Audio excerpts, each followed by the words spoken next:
Hi ಎಲ್ರಿಗೂ ನಮಸ್ಕಾರ. ನೀವು ನೋಡ್ತಾ ಇದ್ದೀರಾ Lakkish Yash YouTube channel. TikTok ಈ ಒಂದು ಅಪ್ಲಿಕೇಶನ್ ಯೂಸ್ ಮಾಡ್ಕೊಂಡು ತುಂಬ ಜನ ಫೇಮಸ್ ಆಗು ಕೂಡ ಇದ್ದಾರೆ, ತುಂಬ ಜನ ಲೈಫ್ನೂ ಕೂಡ ಕಳ್ಕೊಂಡಿದ್ದಾರೆ. ಅದು ನಿಮ್ಗೆ ಗೊತ್ತಿರೋದೆ. ಇದ್ರ ಮಧ್ಯೆ ನನಗೆ ಟಿಕ್ ಟಾಕಲ್ಲಿ ಶೋಕಿ ಮಾಡೋರು ಕಂಡ್ರು ಕಣ್ರಪ್ಪ. ಶೋಕಿ ಮಾಡೋರು ಟಿಕ್ ಟಾಕಲ್ಲಿ ಕಂಡ್ರು. ನಿಜವಾಗ್ಲೂ ಶೋಕಿ ಅನ್ನೋ ಅರ್ಥ ನನಗೆ ಇವಾಗ ಗೊತ್ತಾಯಿತು ಏನು ಅಂತ.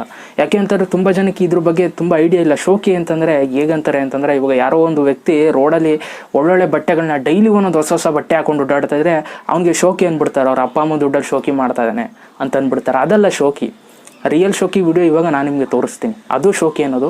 ಯಾಕೆ ಅಂತಂದರೆ ಆ ರೋಡಲ್ಲಿ ಹೋಗ್ತಾ ಇರುವಂಥ ವ್ಯಕ್ತಿ ಅವನು ಶೋಕಿ ಮಾಡ್ತಾ ಇರ್ಬೋದು, ಅದು ಅವ್ರ ಅಪ್ಪ ಅಮ್ಮ ದುಡ್ಡು ಕೊಟ್ಟು ಅವರು ಬಟ್ಟೆ ತಗೊಡ್ತಾ ಇರ್ತಾರೆ, ಅದಕ್ಕೋಸ್ಕರ ಅವ್ನು ಬಟ್ಟೆ ಹಾಕಿ ಓಡಾಡ್ತಾನೆ. ಅದನ್ನ ಹೆಂಗೆ ಶೋಕಿ ಅಂದ್ಬಿಡ್ತೀರಾ ಅಲ್ವಾ? ಸೊ ಅದಲ್ಲ ಶೋಕಿ. ರಿಯಲ್ ಅರ್ಥ, ಶೋಕಿಗೆ ರಿಯಲ್ ಅರ್ಥ ಇವಾಗ ನಾನು ನಿಮಗೆ ತೋರಿಸ್ತೀನಿ. ತುಂಬ ಬೇಜಾರಾಯಿತು ಟಿಕ್ ಟಾಕಲ್ಲಿ ಒಂದು ವೀಡಿಯೋ ನೋಡ್ಬಿಟ್ಟು. ಯಾಕೆ ಇತ್ತೀಚಿನ ದಿನಗಳಲ್ಲಿ ಈ ಥರ ಮಾಡ್ತಾ ಇದ್ದೀರಾ ಅಂತ ಗೊತ್ತಿಲ್ಲ. ಟೆಕ್ನಾಲಜಿ ಮುಂದುವರೆದಿದೆ, ಗೊತ್ತಿದೆ ಅದು ನಿಮಗೆ. ಸೊ ಇವಾಗೆಲ್ಲ ಗೂಗಲ್ ಮ್ಯಾಪಲ್ಲಿ ನೀವು ಅಡ್ರೆಸ್ ಎಲ್ಲಿಗೆ ಹೋಗ್ಬೇಕು ಅಂತಾರೆ ಗೊತ್ತಿರುತ್ತೆ. ನೀವು ನೋಡ್ಕೊಂಡು ಆರಾಮ ಮೊಬೈಲಲ್ಲೇ ನೋಡ್ಕೊಂಡು ಹೋಗ್ಬೋದು. ಸೊ ಇದನ್ನು ದುರುಪಯೋಗ ಪಡಿಸ್ಕೊಳ್ತಾ ಇದ್ದಾರೆ ತುಂಬ ಜನ. ಹೇಗೆ ಅಂತಂದರೆ, ಮುಂಚೆ ಎಲ್ಲ ನಮ್ಮ ಹತ್ರ ಯಾವುದೇ ರೀತಿ ಗೂಗಲ್ ಮ್ಯಾಪ್ ಏನು ಇರಲಿಲ್ಲ. ಆ ಟೈಮಲ್ಲಿ ಯಾವುದಾದ್ರೂ ಒಂದು ಊರಿಗೆ ನಮ್ಗೆ ಅಡ್ರೆಸ್ ಗೊತ್ತಿಲ್ಲ ಅಂತಂದರೆ ಹೊರಗಡೆ ಜನಗಳು ನಿಂತಿರ್ತಾರಲ್ಲ ರೋಡ್ ಸೈಡು, ಅಂಗಡಿ ಹತ್ರ, ಅಲ್ಲಿ ನಾವು ಕಾರು ಅಥವಾ ಸ್ಕೂಟರ್ನ ನಿಲ್ಲಿಸ್ಬಿಟ್ಟು ಕೇಳ್ಕೊಂಡು ಹೋಗ್ತಿದ್ದೋ. ಅಣ್ಣ ಈ ಊರು ಎಲ್ಲಿ ಸಿಗುತ್ತೆ ಅಣ್ಣ, ಹೆಂಗೆ ಹೋಗ್ಬೇಕಣ್ಣ, ರೈಟಿಗೆ ಟರ್ನ್ ಆಗ್ಬೇಕಾ ಲೆಫ್ಟಿಗೆ ಟರ್ನ್ ಆಗ್ಬೇಕಂತ ಕೇಳ್ಕೊಂಡು ಹೋಗ್ತಿದ್ದೋ. ಆವಾಗ ಪರಿಸ್ಥಿತಿ ಇತ್ತು ಅಲ್ವಾ? ಇವಾಗ ದುಡ್ಡಿರೋದ್ರಿಂದ, ಟೆಕ್ನಾಲಜಿ ಮುಂದುವರೆದಿರೋದ್ರಿಂದ ಇವಾಗ ತುಂಬ ಜನ ದುರುಪಯೋಗ ಪಡಿಸ್ಕೊಳ್ತಾ ಇದ್ದಾರೆ. ಹೇಗೆ ಅಂತಂದರೆ, ನಾನು ಒಂದು ವಿಡಿಯೋ ನೋಡಿದೆ. ಒಂದು ವ್ಯಕ್ತಿ, ವಿಡಿಯೋನು ಕೂಡ ತೋರಿಸ್ತೀನಿ. ಒಂದು ವ್ಯಕ್ತಿ ಗೊತ್ತಿಲ್ಲದರ ಹೆಸರು, ಸುಮ್ಮನೆ ಅವ್ರ ಎಂಟರ್ಟೈನ್ಮೆಂಟ್ ಪರ್ಪಸ್ಗೋಸ್ಕರ ಯಾವುದೋ ಒಂದು ಹೆಸರನ್ನ ಇಟ್ಕೊಂಡು, ಅಣ್ಣ ಈ ಊರು ಗೊತ್ತಾ ನಿಮಗೆ ಅಂತ ಒಂದು ವಯಸ್ಸಾಗಿರೋರನ್ನ ಕೇಳ್ಬಿಟ್ಟು ಎಂಜಾಯ್ಮೆಂಟ್ ಮಾಡ್ತಾ ಇದ್ದಾರೆ. ಅದರಲ್ಲೂ ಒಂದು ಹೆಣ್ಮಗುನು ಕೂಡ ಸೇರಿತ್ತು. ನನಗೆ ತುಂಬ ಬೇಜಾರಾಯಿತು. ಒಂದು ವಿಡಿಯೋ ನೋಡ್ಬಿಟ್ಟು ವಿಡಿಯೋ ಪ್ಲೇ ಮಾಡ್ತೀನಿ. ಫಸ್ಟು ವಿಡಿಯೋನ ನೋಡ್ಕೊಂಡು ಬನ್ನಿ, ಆಮೇಲೆ ಮಾತಾಡೋಣ. ಜಾರ್ಜಪುಲ್ ಎಲ್ಲಿ ಬರುತ್ತೆ? ಜಾರ್ಜಪುಲ್ ಕೋಚಿಂಗ್ ಬರಲ್ಲ. ಅಯ್ಯೋ ನಾವೆಲ್ಲಿ ಬಂದ್ವು? ಸರಿ ಬಿಡಿ, ಮುಂದೆ ಬರುತ್ತಾ? ಸರಿ ಸರಿ ಆಯ್ತು. ಓಕೆ ಗೈಸ್, ಇವಾಗ ನೀವು ಆ ಒಂದು ವಿಡಿಯೋ ನೋಡಿದ್ರೆ, ಆ ಒಂದು ವಿಡಿಯೋ ನೋಡಿದ ತಕ್ಷಣ ಆ ಒಂದು ಸೆಕೆಂಡ್ ನಿಮ್ಗೆ ಏನು ಅನ್ನಿಸ್ತೋ ಅದನ್ನು ನನಗೆ ಕಮೆಂಟ್ ಬಾಕ್ಸಲ್ಲಿ ಕಮೆಂಟ್ ಮಾಡಿ.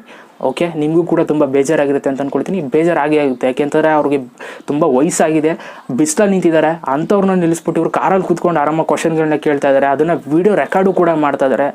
ನಿಜವಾಗ್ಲೂ ನನಗೆ ಇದನ್ನು ಕೇಳ್ಬಿಟ್ಟು ನೋಡ್ಬಿಟ್ಟು ತುಂಬ ಬೇಜಾರಾಯಿತು. ಅದರಲ್ಲೂ ಒಂದು ಹುಡುಗಿನೂ ಕೂಡ ಇನ್ವಾಲ್ವ್ ಆಗಿದೆ. ತುಂಬ ಬೇಜಾರಾಯ್ತು ನನಗೆ. ಜೊತೆಗೆ ಒಂದೇನಪ್ಪ ಅಂತಂದರೆ, ಇವರೆಲ್ಲ ಹೇಗೆ ಅಂತಂದರೆ, ಈ ಟಿಕ್ ಟಾಕಲ್ಲಿ ಈ ಥರ ವಿಡಿಯೋಗಳು ಅಪ್ಲೋಡ್ ಮಾಡಿಬಿಡ್ತಾರೆ. ಕಮೆಂಟ್ಸ್ ಆಫ್ ಮಾಡಿಬಿಡ್ತಾರೆ, ಕಮೆಂಟ್ ಸೆಕ್ಷನ್ನೇ ಆಫ್ ಮಾಡಿಬಿಡ್ತಾರೆ. ಯಾರೂ ಕಮೆಂಟ್ಸ್ ಮಾಡೋಂಗೇ ಇಲ್ಲ. ಯಾಕೆಂದರೆ ಗೊತ್ತಲ್ಲ ನೆಗೆಟಿವ್ ಕಮೆಂಟ್ಸ್ ಬರುತ್ತೆ ಅಂತ. ಸೊ ಕಮೆಂಟ್ಸ್ ಆಫ್ ಮಾಡಿಬಿಟ್ಟು ವಿಡಿಯೋಗಳು ಅಪ್ಲೋಡ್ ಮಾಡಿಕೊಂಡು ವಿಡಿಯೋಗಳಿಗೆ ಲೈಕ್ ತಗೊಳ್ಳೋದು. ಇದರಲ್ಲಿ ಈ ಥರ ವಿಡಿಯೋಸ್ಗಳನ್ನ ನೋಡ್ಬಿಟ್ಟು ಕೆಲವೊಂದಷ್ಟು ಜನ ಇನ್ಸ್ಪೈರ್ ಆಗಿ ಈ ಥರ ವಿಡಿಯೋಸ್ಗಳನ್ನ ಎಕ್ಸ್ಟ್ರಾ ಮಾಡೋದು.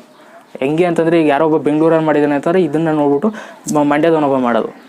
ಈ ಥರ ವಿಷಯಗಳಿಗೆ ಇನ್ಸ್ಪೈರ್ ಆಗ್ತಾರೆ. ಒಳ್ಳೆ ಕೆಲಸಗಳಿಗೆ ಇನ್ಸ್ಪೈರ್ ಆಗಿ ಮಾಡೋದಿಲ್ಲ ಕೆಲಸಗಳನ್ನ. ಸೊ ಆ ಒಂದು ಕಾರಣಕ್ಕೆ ಯಾರು ಒಳ್ಳೆ ವಿಷಯಗಳನ್ನ ತಿಳಿಸ್ತಾ ಇರ್ತಾರೆ ಅಂಥವ್ರಿಗೆ ಸಪೋರ್ಟ್ ಮಾಡಿ. ಯಾರು ಒಳ್ಳೆ ವೀಡಿಯೋಸ್ಗಳನ್ನ ಮಾಡ್ತಾ ಇರ್ತಾರೆ ಅಂಥವ್ರಿಗೆ ಸಪೋರ್ಟ್ ಮಾಡಿ. ಯಾರು ಟ್ಯಾಲೆಂಟ್ ಇದೆ ಅಂಥವ್ರಿಗೆ ಸಪೋರ್ಟ್ ಮಾಡಿ. ಓಕೆನಾ? ಈ ಥರ ದುರಂಕಾರ ಇದ್ದವ್ರಿಗೆ ಸಪೋರ್ಟ್ ಮಾಡಬೇಡಿ.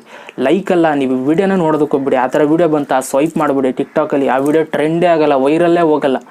ನೀವು ಜಾಸ್ತಿ ಹೊತ್ತು ನೋಡಿದಷ್ಟು ಏನಾಗುತ್ತೆ ಹೇಳಿ, ಆ ಒಂದು ವಿಡಿಯೋ ಸಜೆಸ್ಟ್ ಆಗೋದು ಶುರು ಆಗ್ಬಿಡುತ್ತೆ ಟಿಕ್ ಟಾಕಲ್ಲಿ. ಸೊ ಆ ಒಂದು ಕಾರಣಕ್ಕೆ ಆ ಥರ ವಿಡಿಯೋಗಳು ಬಂದರೆ ಜಸ್ಟ್ ಎತ್ಬಿಡಿ ಮೇಕೆ. ಓಕೆನಾ? ಮೇಕೆ ಕೆಳಕ್ಕೆ ಎತ್ಬಿಡಿ. ಸೊ ವಿಡಿಯೋ ಹೊಂಟೋಗೋದು ಮೇಕೆ. ಓಕೆನಾ? ಸೊ ದಯವಿಟ್ಟು ಈ ಥರ ವೀಡಿಯೋಸ್ಗಳಿಗೆ ಸಪೋರ್ಟ್ ಮಾಡಬೇಡಿ ಅಂತ ಹೇಳೋದಕ್ಕೆ ಇಷ್ಟಪಡ್ತೀನಿ. ತುಂಬ ಬೇಜಾರಾಯ್ತು ಈ ಥರ ಒಂದು ವಿಡಿಯೋಗಳನ್ನ ನೋಡ್ಬಿಟ್ಟು. ಯಾಕೆಂತಂದರೆ ಈ ಥರ ಎಲ್ಲ ಕೆಲಸಗಳನ್ನ ಮಾಡೋದು ದುರಂಕಾರ ಇರೋರಿಗೆ ಅಲ್ವಾ? ದುಡ್ಡಿರೋರಿಗೆ, ಒಳ್ಳೆ ಸ್ಮಾರ್ಟ್ಫೋನ್ ಇಟ್ಟಿರೋರಿಗೆ, ಐಷಾರಾಮಿಯಾಗಿರೋರಿಗೆ ಅಲ್ವಾ?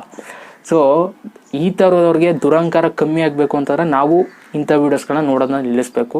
ಜೊತೆಗೆ ಇಂಥವ್ರಿಗೆ ಸಪೋರ್ಟ್ ಮಾಡೋದನ್ನ ನಿಲ್ಲಿಸ್ಬಿಡ್ಬೇಕು, ಹಸುವಾಗಿ ನಿಲ್ಲಿಸ್ಬಿಡ್ಬೇಕು ನಾವು. ಓಕೆನಾ? ಸೊ ದಯವಿಟ್ಟು ಈ ಒಂದು ವಿಡಿಯೋ ನೋಡಿದ್ಮೇಲೆ ನಿಮ್ಗೆ ಏನು ಅನ್ನಿಸ್ತು ದಯವಿಟ್ಟು ಕಮೆಂಟ್ ಮಾಡಿ. ಜೊತೆಗೆ ಇಷ್ಟ ಆದರೆ ಒಂದು ಲೈಕ್ ಮಾಡಿ. ಜೊತೆಗೆ ಈ ಥರ ವೀಡಿಯೋಸ್ಗಳೆಲ್ಲ ಯಾರೆಲ್ಲ ಟಿಕ್ ಟಾಕಲ್ಲಿ ಮಾಡ್ತಾ ಇದ್ದಾರೆ ಶೇರ್ ಮಾಡಿ. ಓಕೆನಾ? ಶೇರ್ ಮಾಡಲೇಬೇಕು. ನೀವು ಶೇರ್ ಮಾಡ್ತೀರಾ ಅಂತ ಅಂದ್ಕೊಳ್ತೀನಿ. ಈ ಥರ ಇನ್ನು ಮುಂದೆ ಯಾರಾದರೂ ಮತ್ತೆ ಈ ಥರ ಕೆಲಸಗಳನ್ನ ಮಾಡಿದ್ರೆ ನಾನು ಎಳ್ಕೊಂಡು ವಿಡಿಯೋನ ಮಾಡ್ತೀನಿ ಯೂಟ್ಯೂಬಲ್ಲಿ. ಎಳ್ಕೊಂಡು ಲಕ್ಕೀಶ್ ಯಶ್ ಯೂಟ್ಯೂಬ್ ಚಾನಲ್ ಮಾಡೇ ಮಾಡ್ತೀನಿ. ಓಕೆನಾ? ಮತ್ತೆ ಸಿಗ್ತೀನಿ. ಎಲ್ರಿಗೂ ಬಾಯ್. ಜೈ ಹಿಂದ್, ಒಂದೇ ಮಾತರಂ.